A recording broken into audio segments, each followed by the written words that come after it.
Hi, everybody. It's me, Dee Dee and Lindy. You gotta speak? Like, what are you Oh, doing? hey, I didn't know we were live. No, yeah, you're live. If I'm talking, we're kind of live. Okay, hi, everybody. Okay, what I want to tell you today is, first, we're both looking rough, as Vidal over there can tell you. Hey, there he is. Guys. Vidal, if you want to say thank you to The lady who sent me the $20, thank you very much. Yes. I really appreciate it. Thank you. God Yes. bless you. Yes, Aw. that's very nice, Vidal. And I think Chris T is sending you a hoodie. I heard it. Yes. Thank you to Christy. Okay. God bless you. Okay, so anyway, we're going to get right to, well, first I want to tell you about Lindy, because I need to tell you because Lindy's looking rough. I am. We're all looking rough because we went to the farm a little while ago, and you cannot park your car there. You're unable to. You have to park it in a certain location, and that's because should you do anything you're not supposed to do, you're not escaping easily. So they come and get you in this little golf cart. Now I'm allowed to go in, but Lindy is not. So her hair was out there blowing. I felt Got a little messed up. yeah, I felt bad for her, but I had to do what I was there to do. So that's why we are looking a little rough.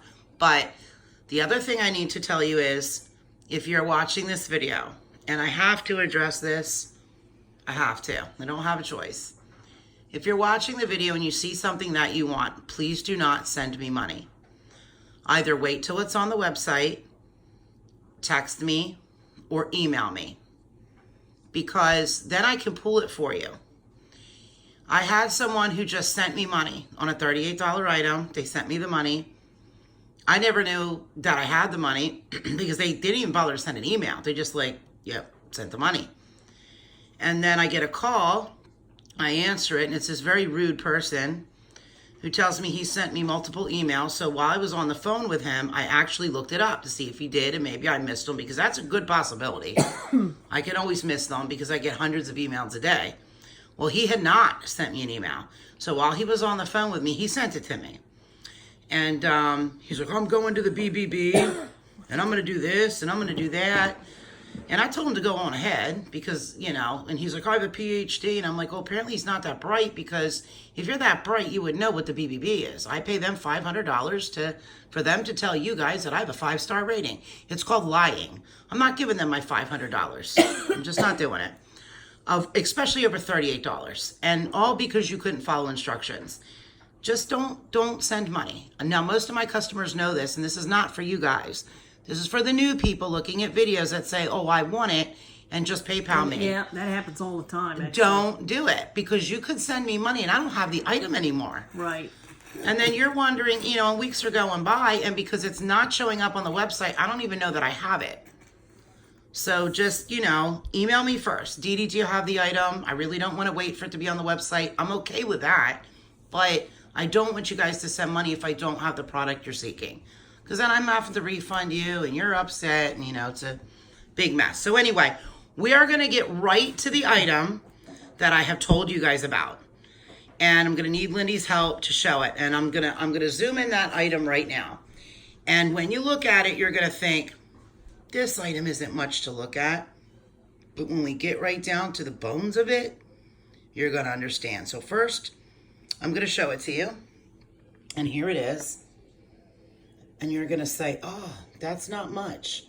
Lindy, do you want to grab that for them? Certainly. And here, you want to take this, and you might want to take the light, and I'm gonna, if you put it over here. You want me to put on my finger? No, because I need them to see underneath it. Okay. That's what they need to say. Gotcha. And I'm going to zoom in here. Okay, so what you're looking at is an antique 14 karat gold ring. And that is real coral. And it's called peach coral. And it's not something that you're able to get anymore. Peach, No, you can't. And peach coral, what it stood for is basically, it represented it represented God and Jesus. Now, if you could flip that over so they can see underneath it, because this is what you need to say. Okay, now if you see, now keep your hand real still, Lindy. Actually tilt it up a little bit. This way? Yeah, right there. Okay. Now, if you actually, I'm going to have to help you with this. And then I'll let you show it off. Okay, as you can see right there. Yep, yeah, hold the light there. You want me to hold the ring? Nope, I got the ring. That's a little bit of wax from the wax seal. This here is some kind of like coated paper or something to keep the wax seal inside. This is the only one you're going to find. This is a first class relic. First class. Which is awesome. You can look anywhere you want to look. Go anywhere you want to go. And you're not going to find this. I don't think I've ever seen one in a ring. I was never able to get one until now because just the existence of them. And I'm trying to get in there, and you can see. Sure you don't want me to hold it? No. I will let you hold it in a minute. You can see a little bit of the threading in there. Now, you can see, let me see if they can see anything over here. So I'm going to let you show this to them. You can take the light off it now. That way they can actually see the real color of it, of the peach. Not really. It's kind of dark. If Oh, that's okay. No. Take the light. The light's making it darker. It's casting a shadow. Okay. Okay. So if you want to flip it around so they can see the front of it. Okay. Now I'm going to tell you about this, and you just keep your hands right there, Lindy. Okay. And you can turn it around and all as I tell them what this is. Just keep your hands there.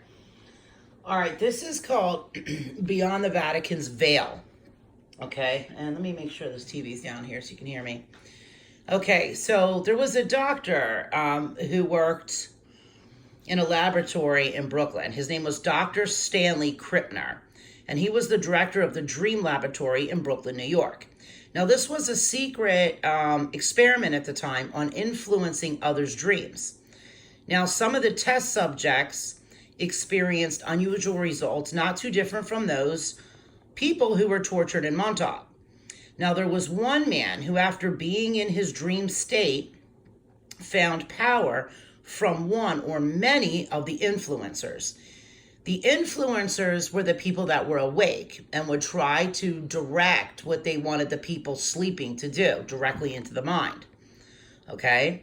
So, now, he was in one of these times when he was sleeping, and then he became like half awake. So he was in like half sleep, half dream state.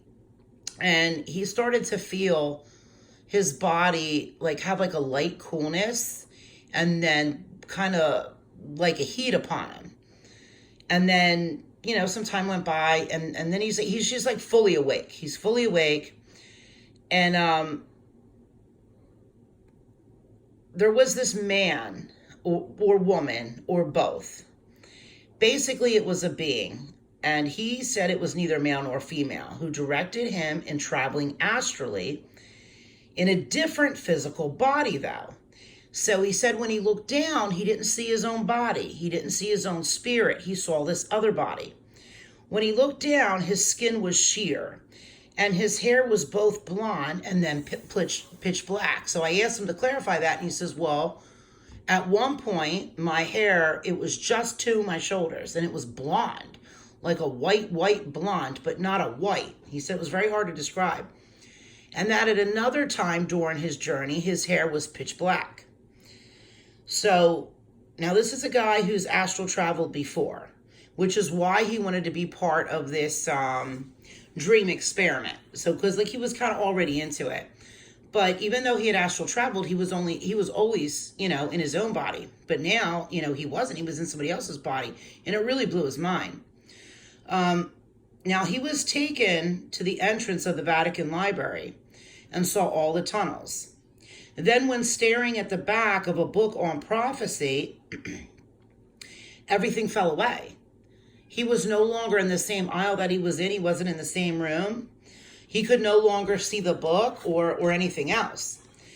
Now, when he was there, like I said, everything is fading in and out. Everything is faded away.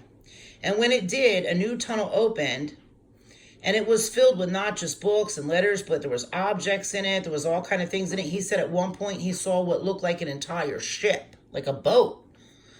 And I asked him, I go, okay, well, we're in the Vatican Library here, so would this be like Noah's Ark? And he said, no, it was not Noah's Ark at all, but it was some kind of very unusual ship.